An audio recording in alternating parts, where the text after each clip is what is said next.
नाटक है भाई बहन का शादी। बिरहा में कभी 4 लाइन भूमिका में बड़ी मार्मिक लाइन लिखते हैं दोस्त क्या।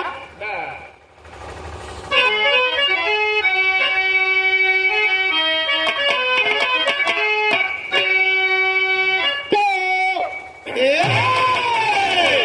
कर्म ऐसा बना जो विधाता लिखा, वो तो कटता नहीं चाहे सच्चा पुजारी। समाज जलती बुझती है सबके लिए, अरे चाहे बलवान हो चाहे कोई भिखारी। सात भावर का कैसा करिश्मा बना, अरे बीच माड़ा में बैठा है जाके मझारी।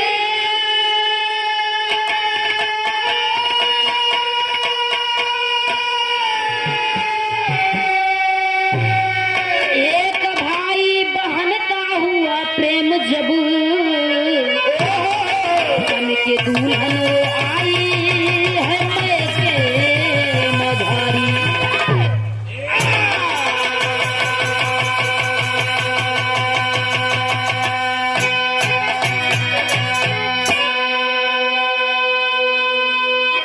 सात भावर का कैसा करिश्मा बना, बीच माड़ों में बैठा है देखो मझारी। एक भाई बहन का हुआ प्रेम जब, बन के दुल्हन वो आई है मैके मझारी। बिरहा में एक लाइन कव्वाली की टुकड़ा बामरता कैसे।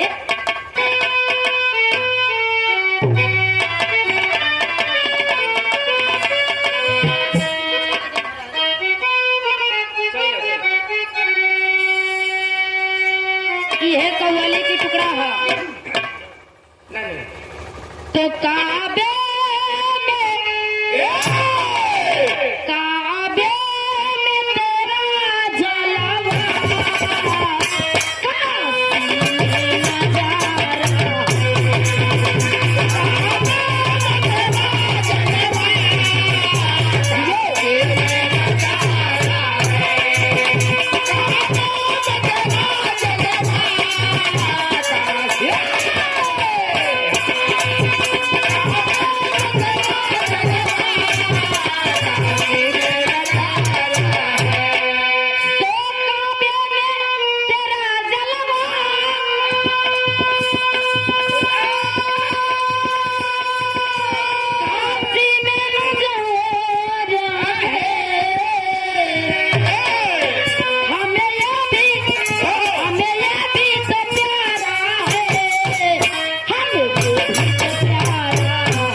में तेरा जलवा, काशी में नजारा। काशी में नजारा है। कव्वाली से टुकड़ा हमरे गुरुजी बड़ा नगद इसमें गीत लिखत हमें कैसे।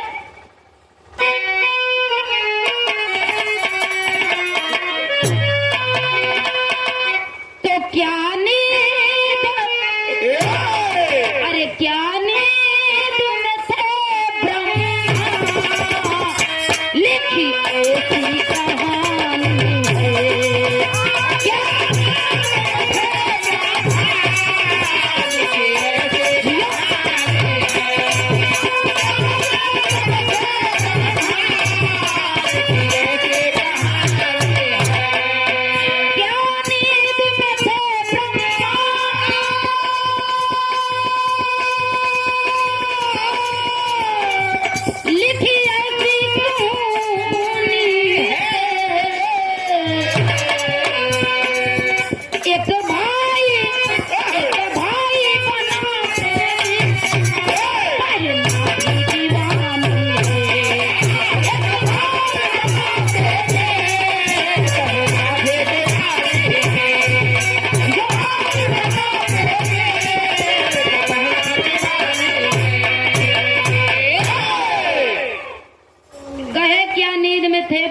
क्या ऐसी कहानी है। एक भाई बना प्रेमी, सगी बहना दीवानी है। कहानी के हमरे यहीं से शुरुआती होता गुरुजी, नजम के भाव से कैसे।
सुन के यही कहता था।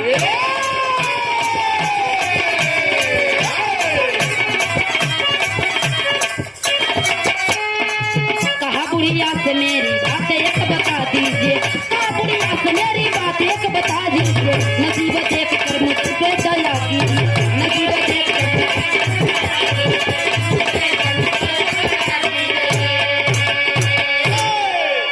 कहानी के आप लोग समझ लें। एक गांव में एक राजा रहलन, जो राजा के नाम बा वीरभान सिंह। वीरभान सिंह के एक लड़की एक लड़का, एकदम छोटा ही छोटा भाई। लड़की बा 2 साल के, जौने लड़की के नाम बिमला बा। अब वीरभान सिंह लड़का के उनके नाम है, वीरभान सिंह लड़का है, उनके लड़का के नाम है रतन सेन। बिटिया बेटवा दोनों बड़ा खुशहाल रहे, दोनों प्राणी की जिंदगी में बड़ा ही एकदम खुशी से जीवन बीतत रहा। एक दिन वही गांव में एक ठे बाग रही, वही बागी में एक ठे बुढ़िया बैठी रही, बेचारी एकदम 100 पार रही, 100 साल पार रही। बुढ़िया इसे कापत रही, वही बैठ के यही एक ही बात कहाई, कहाई इनकर जोड़ा इनके साथे, इनकर जोड़ा इनके साथे, इनकर जोड़ा इनके साथे। जब इतनी बात कहे एक दिन राजा के बेटवा रतन सेन घूमत घूमत गए, जब गए बुढ़िया की ये कहा, देखिन कहाँ है तू तो गजब के हो मावा, आखिर ई कैसन बात करत हूँ। जाई के बूढ़ा के लगे कहन माई सबके बतावा था, तनी हमारो बताए दे हमार जोड़ा के करे लागे। जब इतनी बात कहे तब बुढ़िया बतावा था कैसे, बिरहा में टेरी के भाव गुरु जी।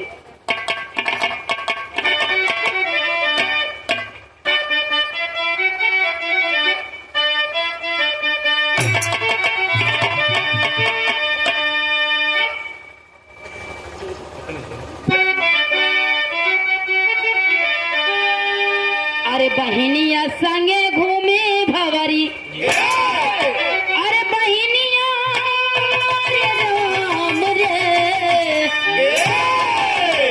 अरे बहनिया संगे घूमे भवरी, होती कर्म माथ पर ब्रह्मा कैली खनिया,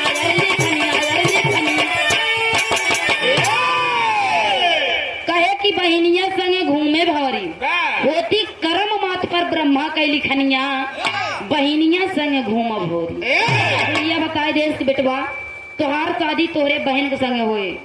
जब इतनी बात बुढ़िया बताई देश, लड़कियां बड़े सोच में पड़ी हो, कहा ये बूढ़ा माई तू कहा बकत हो, तो कुछ समझ में आवता। बूढ़ा माई कहीं बेटवा हम तो यही बताओ थे, इनकर जोड़ा उनके साथे, उनकर जोड़ा उनके साथे, तू पूछ ले हम तोहरो जोड़ा बताए दिए। जब इतनी बात कहें तब रतन सेन वीरभान राजा के लड़का रतन सेन झट बुढ़िया के लगे से आए, आई के उदासे अपने घरे पड़ा हुए। जब उदास पड़ा हुए तो होत का वो मास्टर बिरहा में विदेशिया के भाव।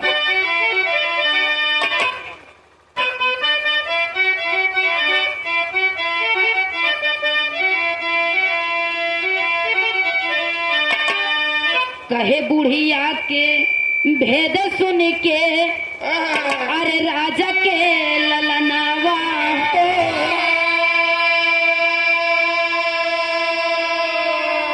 अरे नींद बहारा मनाही भावेला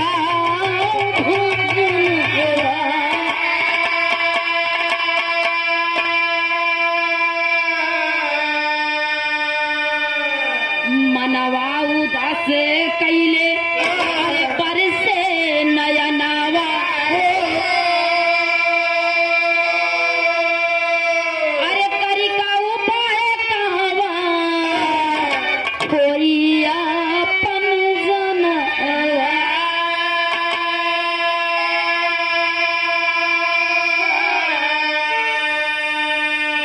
ये हो विधाता कैसन, अरे लिखला विधानावा हो, अरे बहिनी हमार कैसे बनी मोर जनना।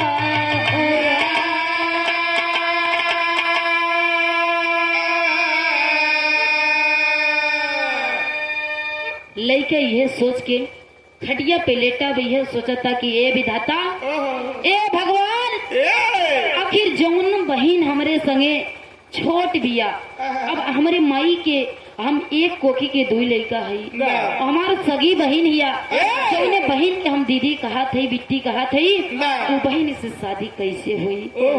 ए विधाता ऐसे काहे लिखला? यह लड़का सोचता नौकरी भूख लगता न प्यास लगता, सोचत के शरीर धीरे धीरे सुखाता। लड़का बड़ा टेंशन बा ए बाबू, जब लड़का बड़ा टेंशन बा, कहा जाता है कि माई बाबू के निगाह में लड़का चाहे चोर रहे चाहे डकैत रहे, लेकिन लड़का के प्रति माई के प्रेम बड़ा ही रहे। माई बाबू के निगाह में वो लड़का के बड़ा प्रेम बा। कहे कि बेटवा काहे ऐसे उदास हुआ, आखिर का बात बा? माई जाए के अपने लड़का से पूछत हैं। कैसे पूछत हैं गुरुजी?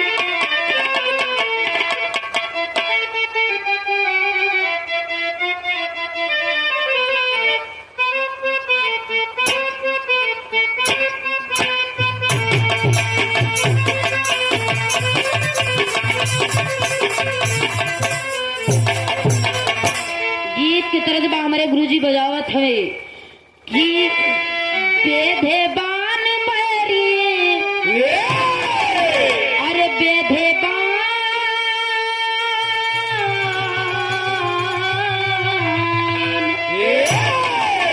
बेधे बान मरी, अरे बयार बनी जाला, काबो काबो काजरा कटारे बान जाला, काबो काबो काजरा कटारे बान जाला, काबो काबो काजरा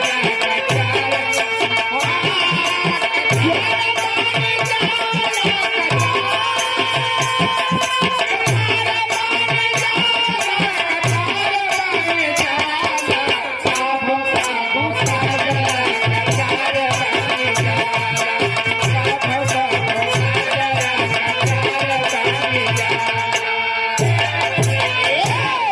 लेकिन माई रतन सेन के अपने लड़का के गोदी में लई एगो बात कहत है। का कहे गुरुजी? अरे राजा रानी पूछे,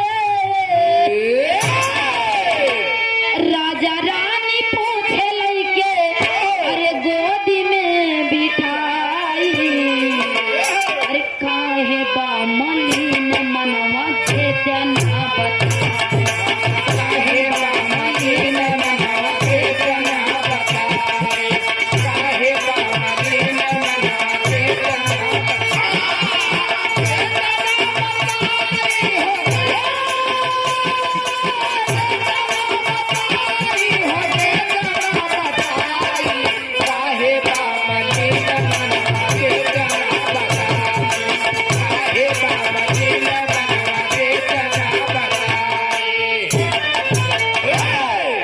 माई बाबू कहा तुम्हें राजा रानी कहे बेटवा, आखिर तो के का दिक्कत बा? काहे तू ऐसे उदास हुआ, काहे अपन शरीरिया नाश करत हुआ? माई बाबू जब जीत करे लगेन, लइका बतावा तो गुरुजी कैसे?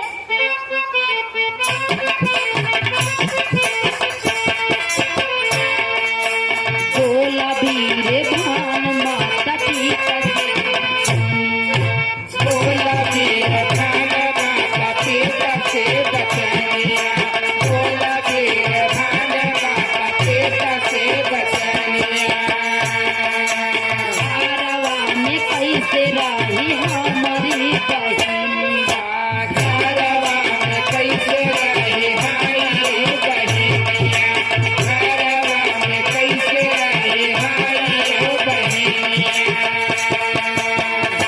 माता पिता से लइका कहे कि माई, आखिर जवन बहन हमरे सामने बिया, आखिर ई बहन हमरे संगे दुल्हन बन के कैसे रही? माई कहत का कि पूछा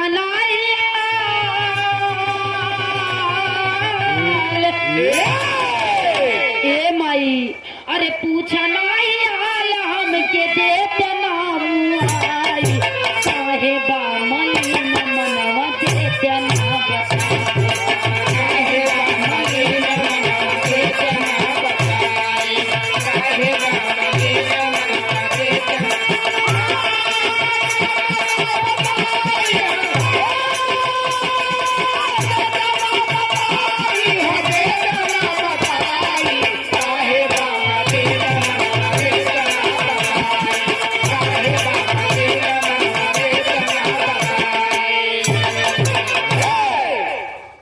इतनी बात लड़का अपने माई बाबू से बतौलस। माई बाबू एको काम करत हुए, कहे कि बेटा तू चिंता ना करा। जब लड़का कहा था कि अगर ये बहन रही तो हम न रावे जे घरे में, अगर हम राव तो ई न रही। तू ही में से एगो के चुन ले माई, चाहे अपने बिटिया के रख ले चाहे अपने बेटवा के। माई बाबूजी आजकल के जमाना में अगर कहा सोचा था कि अगर बेटवा के रख ले तो हमार कुल बाढ़ी वंश बाढ़ी, हमारे घर परिवार के गुजारा हुई। बिटिया अगर हिया एकर शादी कर देव, एकर शादी कर देव ही तो अपने घरे चली जाई।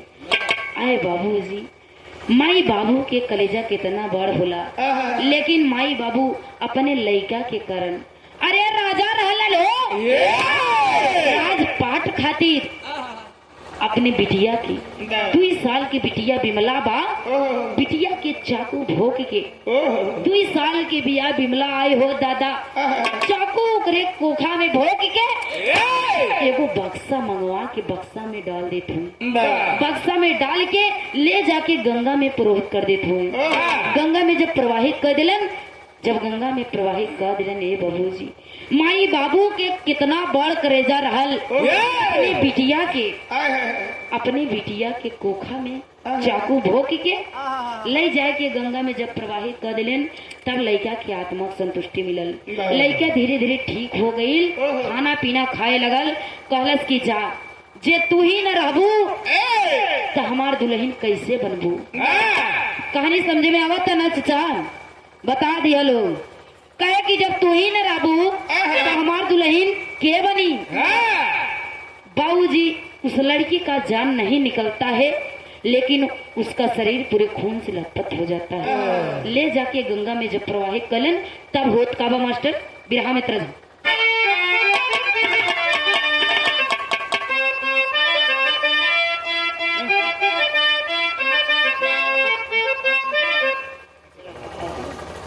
ये है कोनो मौसमी गीत है गुरुजी, कजरी के गीत है। एक लोग कजरी में बड़ा जमाए के गावत थे। कोनो दुल्हन अपने पिया बरे कहा तका कहे गुरुजी, अरे रिम झिम बरसेला हो सनवा, रिम झिम बरसेला हो सवनवा, पिया नहीं माने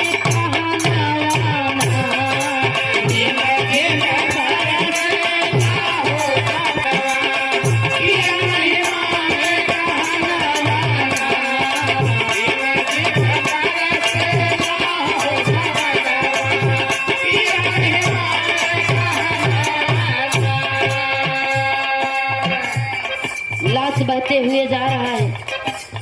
लाश जब बात की जात बा, पहुंचत बा लाश नदी के किनारे एकदम घाटे के बराबर, जहाँ पे एक धोबी कपड़ा धुल रहे हैं बाबूजी। वहाँ जब पेटी पहुंचल, लाश वाली पेटी, तब धोबिनिया एगो काम करती है। का करे गुरुजी, नदिया में बहती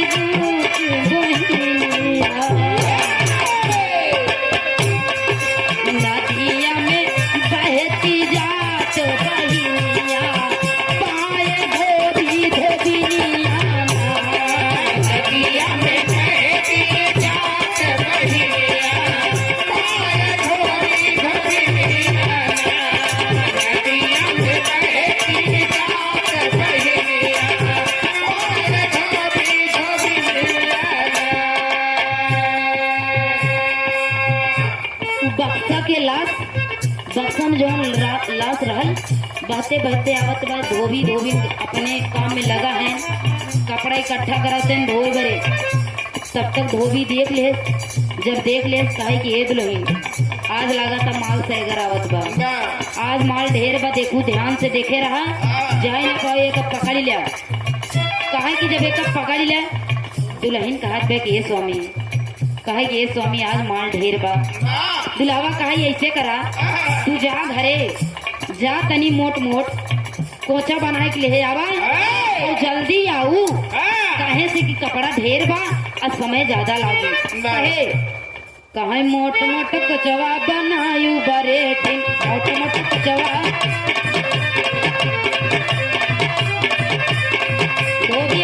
दुल्हन के कहत बा मोट मोट कुचवा बनायु बरेठी, मोट मोट कुचवा बनायु बरेठी, मोट मोट कुचवा बनायु बरेठी, मोट मोट कुचवा बनायु बरेठी, चले होई ककरा देखा, होई ककरा देखा, चले होई ककरा देखा, चले होई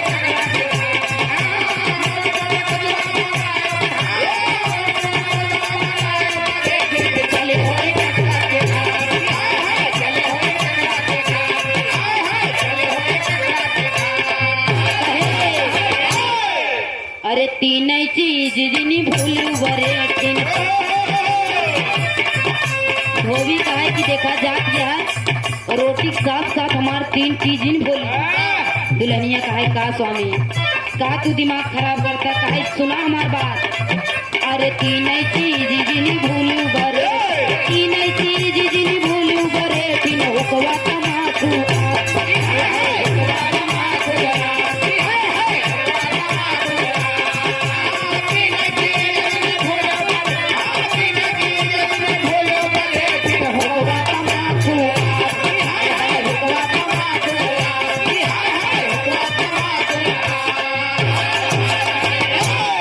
धोबी समझाए दे अपने दुल्हनी के समझाए कहे कि जा जल्दी से आओ, लेकिन हुकवा तमाकू आग अब मोट रोटी हमका बड़े जिन भुलाऊ।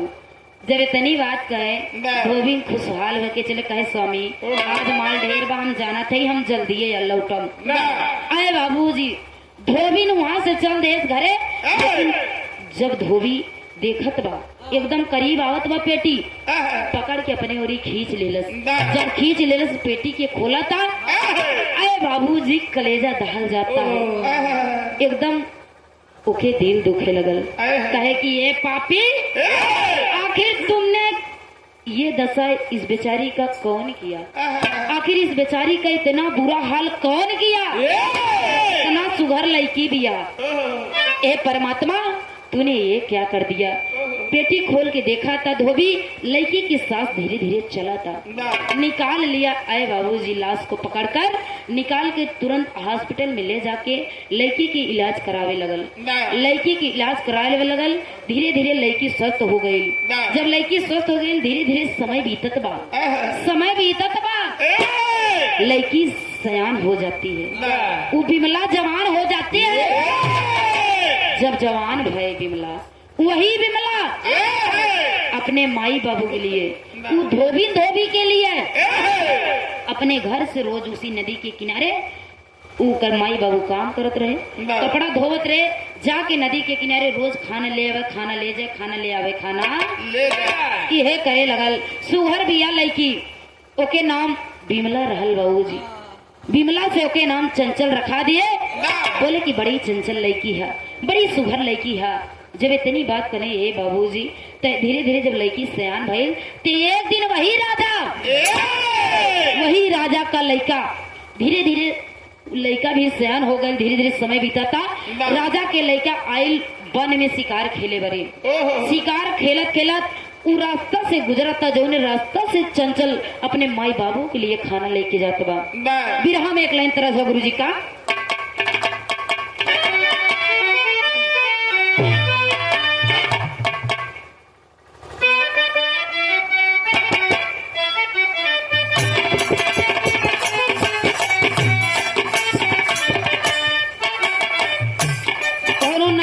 दुल्हन कहतिया कहे कि यही जाड़ा में हमार तोहार शादी हो जाए तो ठीक रहा।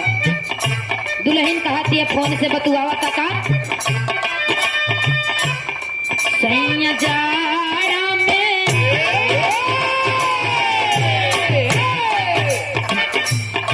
सैया जाड़ा में गावना करई तेरा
हाथ आके पकड़ लो, जितना जल्दी हो सके उतना जल्दी हम तो के अपन दुल्हन बना ले।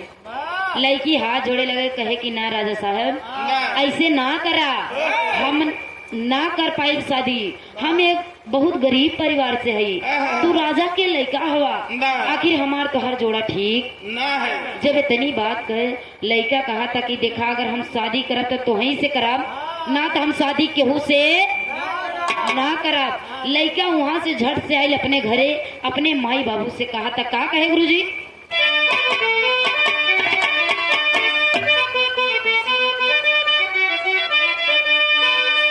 फिर भान सिंह माता पिता से कहन लगा समझाई, मिली प्रेम का हमारे मन के, शादी देव कराई हो, बहनिया संगे घूमा भवरी, ए पंचो बहनिया संगे घूमा भवरी, तो हमारे नजर में बस गए वो चंचल धोबिया,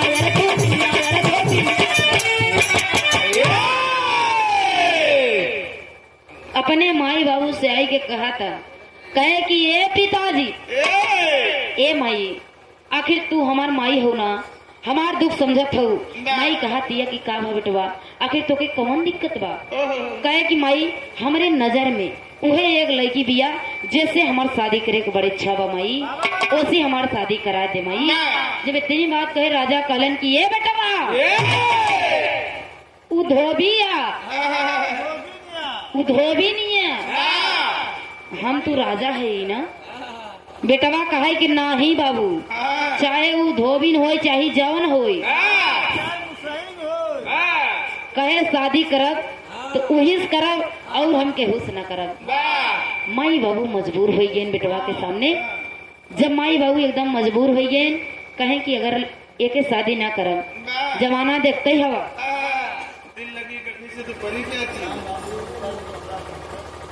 और गार्जियन आप श्री सम्मानित आदरणीय बड़े भैया राम बाबू जी के पिताजी, आदरणीय आप श्री कमला शंकर भारतीय जी, उत्तर प्रदेश जिला से, अच्छा जल निगम, उत्तर प्रदेश जल निगम से गर रहन बाबू जी हमको ले आए।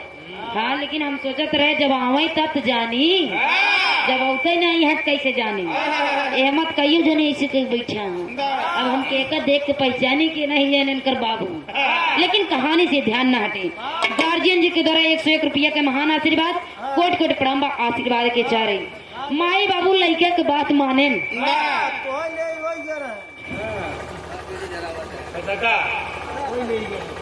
वो जरूर करता हूँ, जानत हो पहले वही जरूर रहा, अब सारी दुनिया भर के लाइट पाइट चली गया।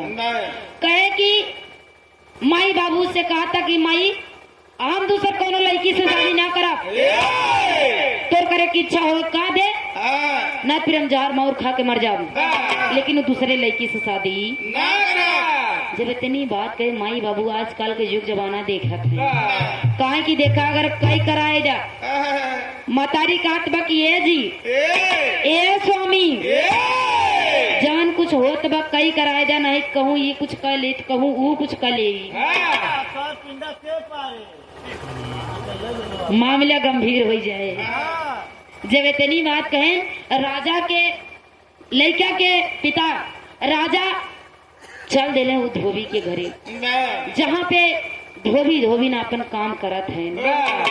जब गैलन काम हो, मतलब अपने काम में लगा, धोबी है ना का, तो एकदम धोबी काम में लगा, हाँ काम में अपने काम में लगा रहे, यानी कि अपन घरे काम करते हैं, कपड़ा धोत रहे, बर्तन मांजत रहे, और कोनो काम की नहीं। चल दे राजा साहब धोबी के द्वारे, चल दे तब गुरुजी आल्हा के भाव लगा था कैसे।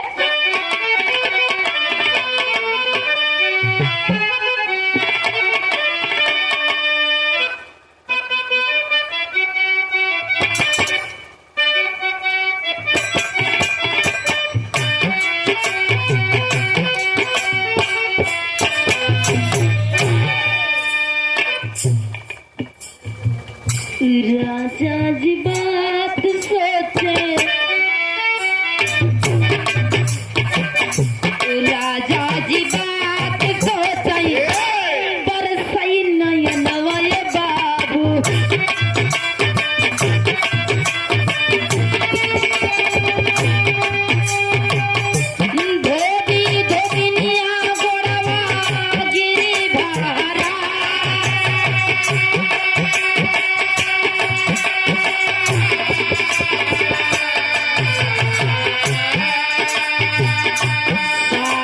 विचार कैले दिनवा धरवले पंचो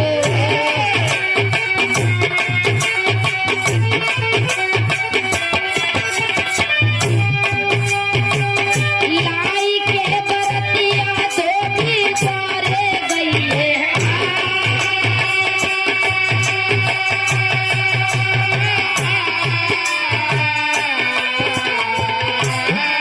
राजा साहब गईले धोबी के द्वार पे धोबी धोबी राजा साहब के देखी जाय के घोड़े बाहर आए परी कहा कि ये राजा जी ये राजा साहब ऐसा ना करा कहाँ हम कहाँ आप राजा साहब कहलन की देखा ऐसे उससे मतलब ना है हमार लड़का तोहरे लड़की के पसंद करता कुल मिला के लड़की लड़का के बात है हम और आप इसमें कुछ नहीं कर सकते हैं जाके जब इतनी बात करे धोबी धोबी बेचारा थरथराए का पता राजा कहलन की देखा अगर बात ना मनबू तो हमार लड़का हमारे हाथ से छूट जाई धोबी धोबिन उनके बाद के स्वीकार किए धीरे धीरे समय बीतत बा शादी के दिन रखा दिए जब शादी के दिन रखा दिए धीरे धीरे जब शादी के दिन करीब आयल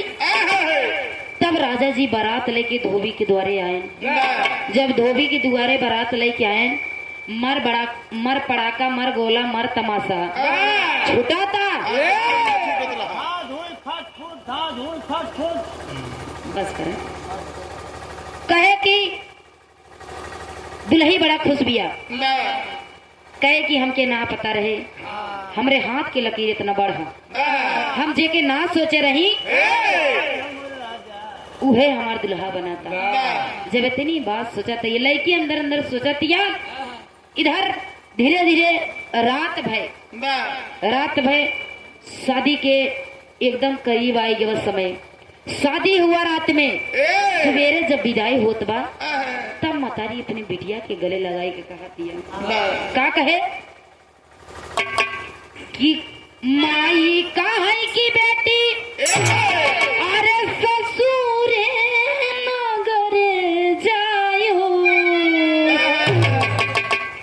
इहे के मतारी समझावतिया अपने गले लगा के एगो बात कहतिया कनवा में रो रो के कहतिया का कहे गुरुजी अरे माई कहा की बेटी अरे ससुर नगर जायो अरे दोनों कुल के लजिया बचायो हमारी रतिया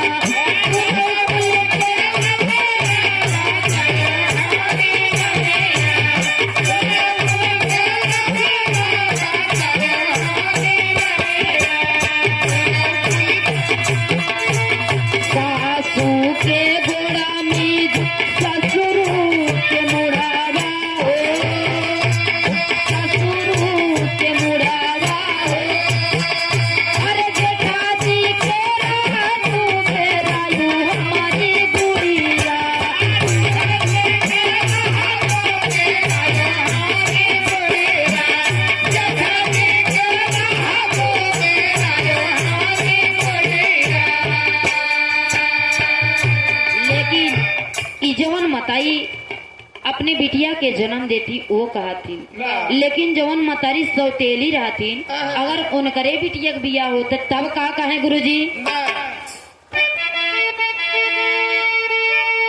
अरे माई कहा की बेटी अरे वो ससुर नगर जायो अरे हमारी ने सुधी जिन बुलायू हमारी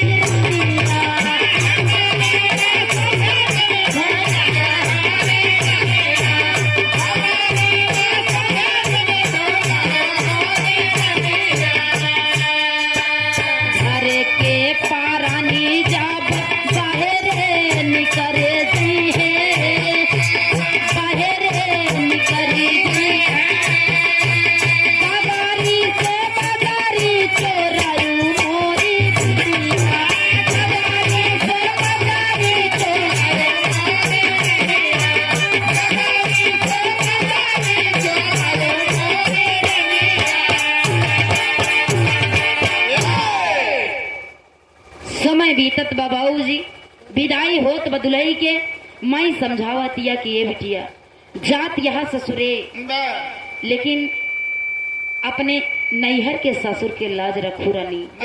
ऐसा कोनो कदम ना की हो कि तोरे माई बाबू के सर नीचा हो जाए। यह कुल समझा के माई अपने बिटिया के विदाई करत है। जब विदाई कह दिली बाबूजी, दुल्ही गई अपने ससुराल। जब दुल्ही अपने ससुराल गई, जाके धीरे धीरे समय बीता था, दिन डूब गया था। दिन जब डूब गई, शाम भइल, दुल्ही जाके बेड पे बैठल बिया। तब लग उ लड़का के राजा के बेटवा के उहे बात चट से याद आ गई कि कौनो बुढ़िया कहे रही कि अगर तुहार शादी होए तो तोरे बहन के संगे होए। उसी क्षण उठता है राजा सिंह, वो राजा का लड़का उसी संग उठता है बाबूजी, जाके वो बुढ़िया के पास जाता है। कैसे जाता है गुरुजी? खड़ी के भाव से कहेगा,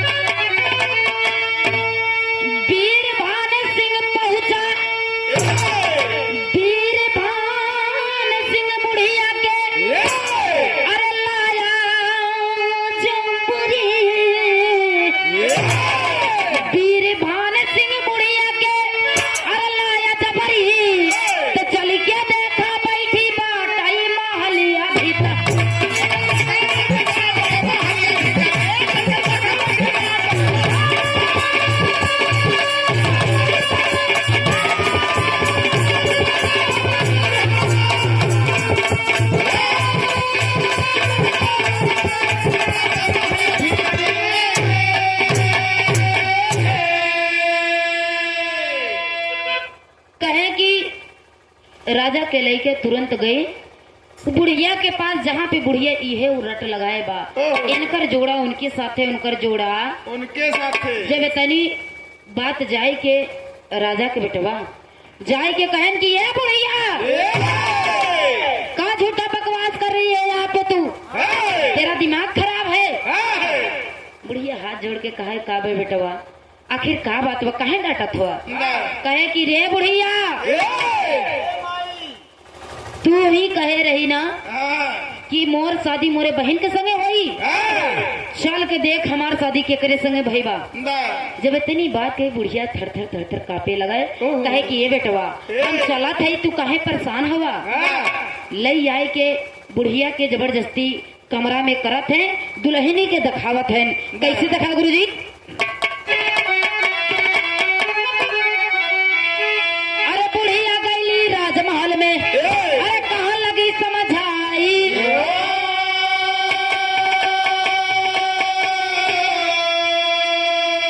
एकरे माता पिता के बेटवा, अरे चल दिले बा बोलाई।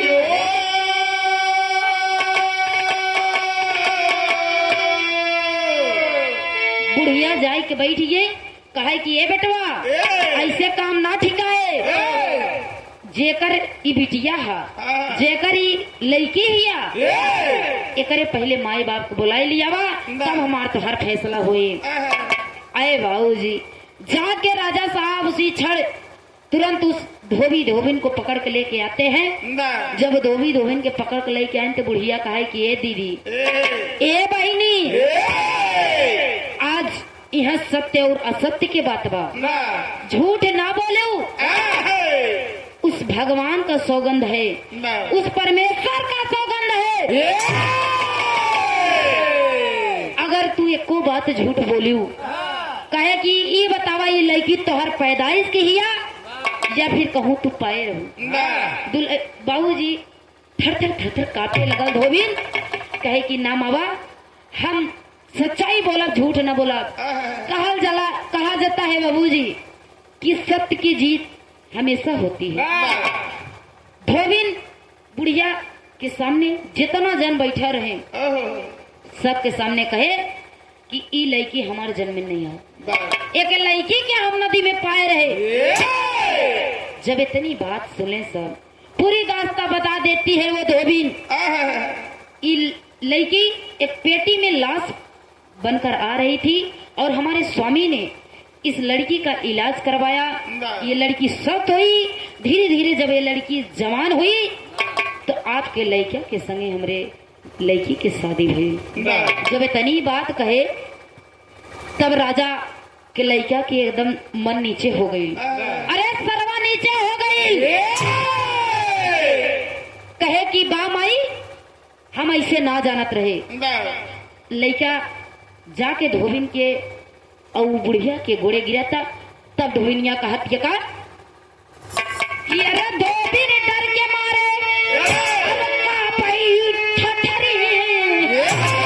धोबिन डर के मारे अब का पठरी शादी कई के लाए बैठी बा महलिया भीतर।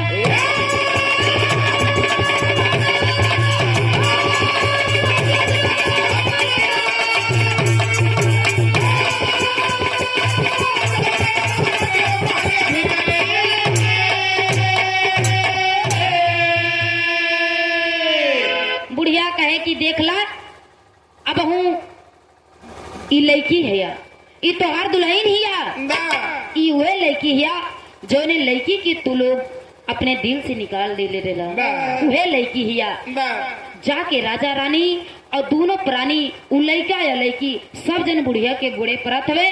कहे कि माई विधाता की लेखनी कभी नहीं मिटती है।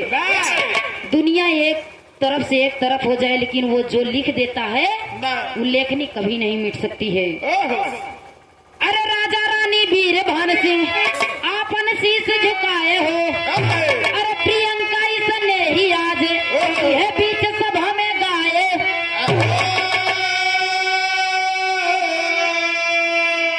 बुढ़िया हर्षित भैली अरे गावत कजरी। बुढ़िया वहां से चल दिला से अब गावत कजरी चल के देखा बैठी बा महलिया भी। वहां से दुल्ही और दूल्हा उ भाई बहन के शादी बुढ़िया सब की आखी समय दिखा देला। सब लोग जाके बुढ़िया के गोड़े पर लगल। बुढ़िया के गोड़े जब पहले सब लोग माफी मांगे लगे कि माता तू जवन कहलू हा वो सच्चाई है। विधाता की लेखनी कभी नहीं मिटती है। यही से हमारी विरहा के कहानी के समाप्ति बा। बुढ़िया अपन बुढ़ान तरहवे करे ठुमकत की ठुमका लगावत टेवरी टोगरी हुए कजरी गावत के चल देवे। यही से विरहा के मेरे समाप्ति बा। छाप में कहे गुरु का पंचम महाबली सिंह ज्ञानी बुद्ध राम की माया राम